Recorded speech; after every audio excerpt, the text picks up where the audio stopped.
Where we're going today is a place called Scott Flats Lake, or Scott's Flat Lake, something like that. It's up near Nevada City in California. It is pretty much, there's water available. There are no hookups. There's no water, there's no electricity. So we're totally dependent on us. It's a really pretty place and huge lake. It's going to be fun. At least that's we've been up there a couple times. We kind of did our due diligence and we went up there and we're like, oh, okay, we can fit in that space and we can fit in that space. But what we found was that the weekend that we wanted, there was only a couple of spaces. So those couple of spaces are a little tight to get into. And I'm just a little worried, but you know, I figured, yeah, if other people have done it, I guess I can do it too. I'm not really worried about people watching and stuff like that. It is a dual campsite. In other words, there's two trailers that you can park on the same thing, and we're going with another couple. And it's going to be different. So the parking part and the getting it level part is probably my biggest worry. I'm not really worried about the drive. It's pretty much all freeway. A lot of hills and things like that, but it's definitely not like going up the coast. And if you're curious about going up the coast, check out our video here, because wow. Yeah, wow. So this is going to be our first boondocking, dry docking scenario, and we'll figure it out as we go.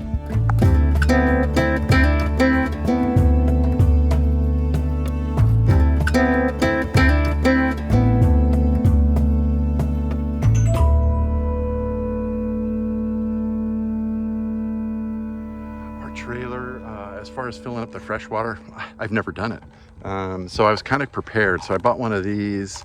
It's I didn't know what kind of filler we've got on our trailer, because well, that's why I'm doing this. You got to do boondocking, dry docking sometime. So 24 hours prior to us leaving, we normally turn the refrigerator on, and that's just to get it cool, because the morning of, we put all our stuff in there and cool it down. Well, it's nice that it's already cool prior to us leaving. So we turn on the electricity, because that's what lights the igniter, and then we also turn on the gas, and we just go off gas. We could plug it into the house, but we just you know, we got a lot of tanks. We got 2 30-pound tanks, so we got a lot of gas. Hey! No comments from the peanut gallery. I don't know about you guys, but this is a great little thing. You put the sensors, one in the fridge, one in the freezer, and this tells you the temps in the freezer, the refrigerator part. This is magnetic. We just stick it right on top of the stove, literally right next to the refrigerator. And then the other things, the sensors, you just hang inside of your refrigerator and freezer. Another area about, well, dry docking. Water conservation. Now we have a big tank on this trailer. We have a 60-gallon freshwater tank. However, our gray and our black tanks are only 30 gallons. So I guess they figured you'd use 30 for your gray and 30 for your black tank. Don't think it works like that. Yeah, we don't want to be traveling 4 to 5 hours with an extra 500 pounds on the back end of this thing. So we're just going to fill up when we get there or get close to there. I think that's the way to go, and I think that's what most RVers do. Is they don't carry all that extra weight. All it does is it impacts your gas mileage. Your tanks are fully loaded, so there's a lot of weight on your tanks. Some of those straps on those tanks, they could be stressed, and all of a sudden you've got a mess on your hands. Dry docking and boondocking, it's about power and water management, and you will definitely learn what that means. So you're constantly worried about power, and you're constantly worried about your tanks. And so you just got to monitor them, but just realize that everything that you use in your trailer, a majority of it is 12 volts. So there's a lot of stuff that operates off 12 volts, that if you drain all your 12 volt system, you're not going to be able to close your slide. You're not going to be able to, raise your jacks. You may be stuck. And if you're wondering who's in the background making all the noise, our site that we have is a double site. It's got a lot of trees, so I'm really not too sure what our solar ability is going to be. So we're gonna probably bring the generator too. But yeah, all the prep work is pretty much done. We just got to pack up in the morning and we're gone. So yeah, we just unplug and plug back in and we're off. We are all hooked up and we are ready to go. This is the other couple here that's going to be coming with us. And I'm hoping that I've done everything right, because it's been at least a month and a half, I think, since our last trip. And that was up north. But this is mostly freeway driving, and it's not so technical. But our only hardship will probably be where we're going to park and how we're going to park. So, and then I also found out something about our generator.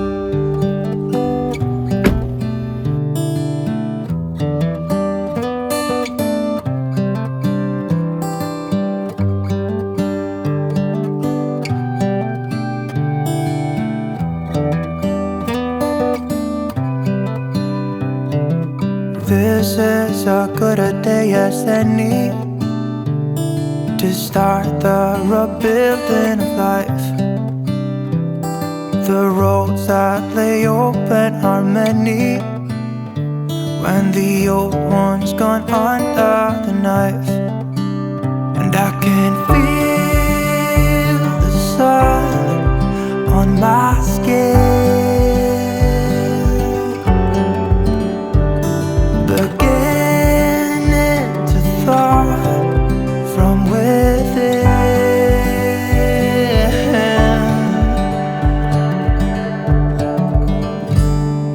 Today and not tomorrow, there's no time to borrow.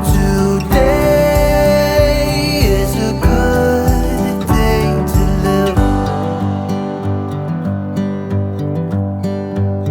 This morning has a clear light as any to see the horizon in the far. Excuses were 2 for a penny, but they've all gone out the window of this car. Well, we made it. Long drive because we had to go through the Sacramento traffic. We left late in the day. But yeah, this is Scott Flat Lake. Parking wasn't too bad. It was a little right angles, but we got 2 sites, and they're literally all by themselves. The rest of the campsites are down the road a little bit. So it's just us. It's kind of nice because we're kind of isolated. But the temps here today are in the 70s. But boy, you know, because our trailer, we came through the valley was in the 90s. The trailer is pretty warm. And the bad part is we can't use our AC because, well, it's not that our batteries won't hold it. It's just that our inverter is not as powerful. You know, we need like a 3,000 watt inverter. But otherwise, nice little quiet site. Well, first day, full day of dry docking, boondocking. In other words, we're not hooked up to any electrical. We're not hooked up to any water, and we're not hooked up to any sewer. How did we do? Well, we were pretty conservative with the energy. You know, our refrigerator is gas, and it does have an electrical fan in the back to keep the airflow moving. So that's what draws electricity, or from the batteries. We are at 75%. So not bad. We haven't used a generator yet, but we're just seeing what we get, you know, when we're being conservative. Now we've turned the pumps on. We haven't turned any fans on. We've turned lights on and very limitedly. I put the solar panel out. Now we're in a wooded area, as you can see. So sun is very limited coming in. So I would put the solar panel in the sun the best I could, but you know, the sun moves. And so literally I would be moving it every 5 minutes, it seemed, just to keep the panels in the sunlight. The one on the roof, you know, is stationary, so you really can't do that. But I may have got maybe 2 or 3 more percent out of the battery during that time, because it was just tough trying to figure out which side of the trailer, where's the sun. Oh my goodness, it's not getting full sun, so the portable panel is really not kicking in like it should. Not bad, but again, this is our first time, so it's to be expected. We're experimenting and we're going out on the limb here, and we're seeing how far we can do. Now tomorrow we may start up the generator, just to kind of keep things at an even keel and keep ahead of the pace as far as the battery going down to, I'm still in the lead acid mind, I guess you could say. When you get my lead acid battery down into the 50%, that means it's done. With a lithium battery, you can take it down to almost zero. So I'm pretty good, but we still got a couple more days, if not 3. When we got here, we put in 40 gallons of fresh water. That's pretty easy to maintain. I don't think we've gone down 10 gallons. Now, again, we haven't taken a shower.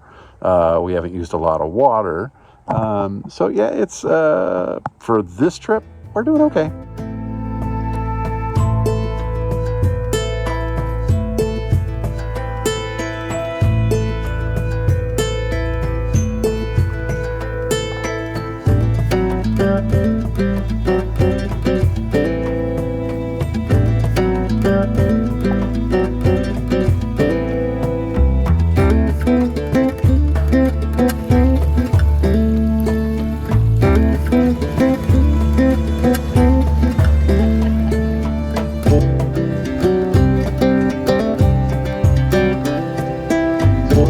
Exploring, and we stopped up at Donner Summit, on the historic Donner Summit, where the Donner Party was.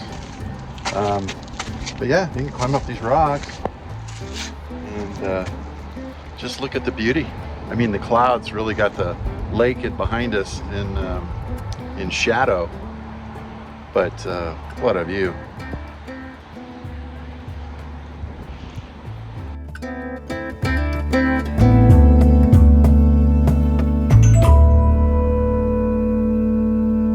Is it bad manners to be in Donner Summit and say, I'm kind of hungry?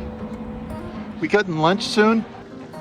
Well, we're on day three of our boondocking experience. Woke up this morning, everything's working great. Literally everything's working great.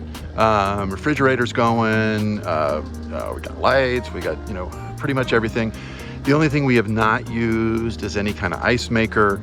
Definitely not the microwave or our AC. So woke up this morning on day 3. Battery is at 52%. So instead of me waiting and watching it go further down, I said, well, let's get some juice. So started up our little portable generator. Now our portable generator is pretty much, we got it at Costco. It's 1600 watts. Continuous running, and then if it needs, ramp up, it ramps up to a little over 2,000 watts. Took a little bit of time. It was a little tough at first because it, like I said, it going through its startup cycle and wouldn't run for very long. And after about 10 minutes of playing with it, you can hear it in the background. Yeah, that's the noise that you have with a generator at a campsite. However, so I looked on my smart shunt for the first time, and man, it's putting in the juice. So it looks like it goes up about 1% about every 10 minutes or so. So we run that thing for an hour. That's busted. What's that? Oh, I can't do math in the morning. Yeah, I just dislike math, so I'm not that good at math. But, every 10 minutes, so we're talking, 6% every hour? Bingo! Hey, I did it. Well, we've lasted a long time on the batteries. I think it's fine. We can go anywhere. We can do anything. We can go anywhere. And if you noticed, we didn't use near as much water. Remember you said that we were going to go through the 4 gallons of water instantly? That's because when we camp, when we have electric, we use our ice maker to make heavy-duty cocktails. We're not using our ice maker on this trip. We're just drinking straight champagne and vodka. So we don't need all the ice. Who's drinking champagne and vodka? No, somebody. The boondockers. The boondockers.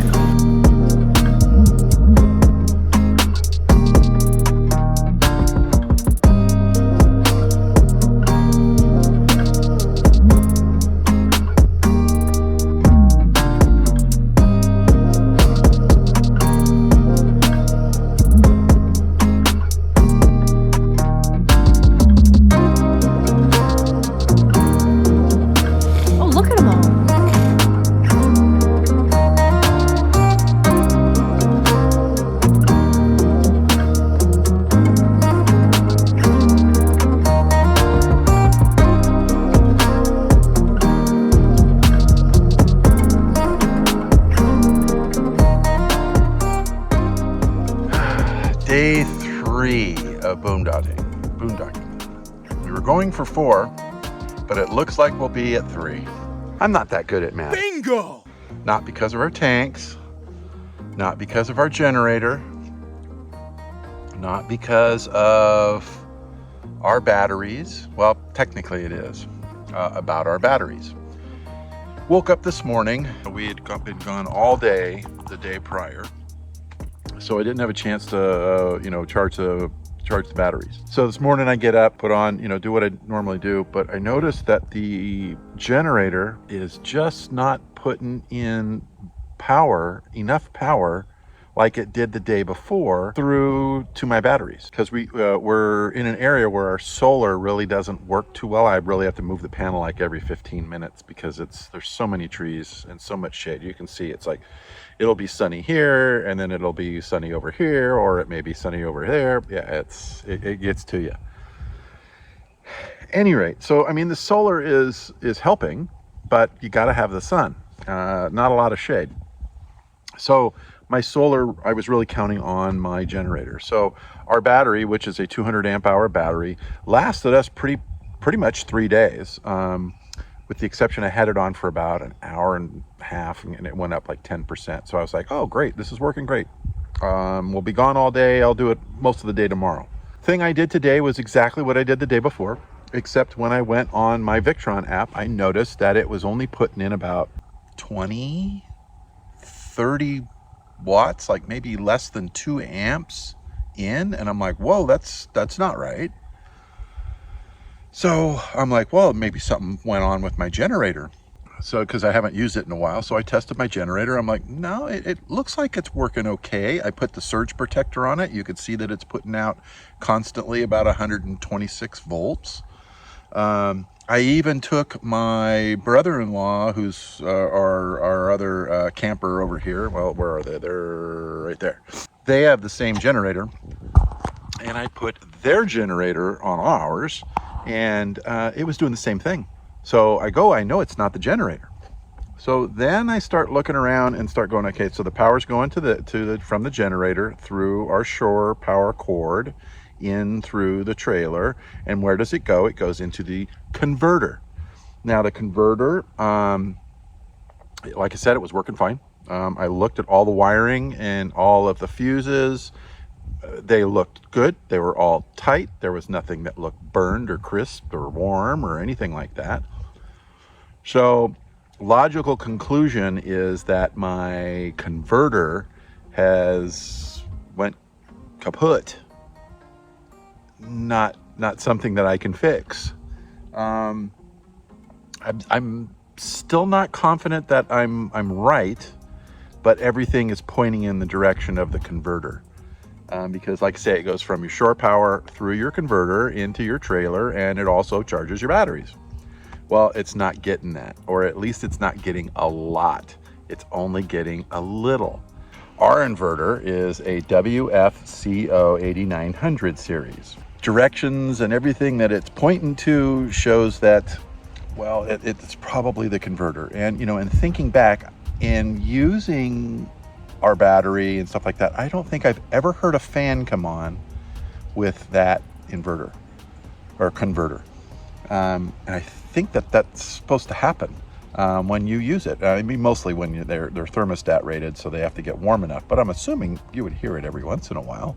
But I don't think I've ever heard our converter fan come on at all. So it may have been the culprit is literally it just kind of, we were using it pretty good for about an hour and a half as far as charging it through the shore power. But I'm going, we've done it before. We've hooked up to shore power and it's been fine. So, I just don't know. I really don't know. So I'm believe it's our converter. Well, let's see. The last day of our camping went not so hot. It looks like my converter kind of went belly up, and it's most likely either got overcharged or it's not seeing things, but it was working one day and it didn't the other. So it looks like I'm in for a converter change, but we had to cut our trip short. A little disheartening. We wanted to stay another day, but when we literally had no hookups. And then if we did have hookups, our converter wouldn't work. So we would literally wouldn't be getting the full oomph from a plug, because if our generator's not doing it, a plug sure won't. So back to the drawing board with my lithium update and getting myself a different converter. And we'll see what that does. But no, not too bad. We lasted 3 days, and then things happen with RVs, so you kind of have to tend to expect it. But the end result, we made it safely home. I didn't feel that having my battery down into the 20s and 30% would be all beneficial. Because I just didn't, I don't know. Is that the true bottom? I guess I'm still lead acid minded. But I didn't want to be stranded or having to do odd things just to get the slide in and out, the jacks up and down, all that fun stuff. But boondocking trip number 1 had its issues, and it's a teaching moment and it's a learning moment. So that's what I'm going to do. That's what my powers to be have always told me. A learning moment, teaching moment. So let this be a learning and teaching moment for me instead of a frustrated holy smoke moment. We'll see you next time, and catch you on the flip side.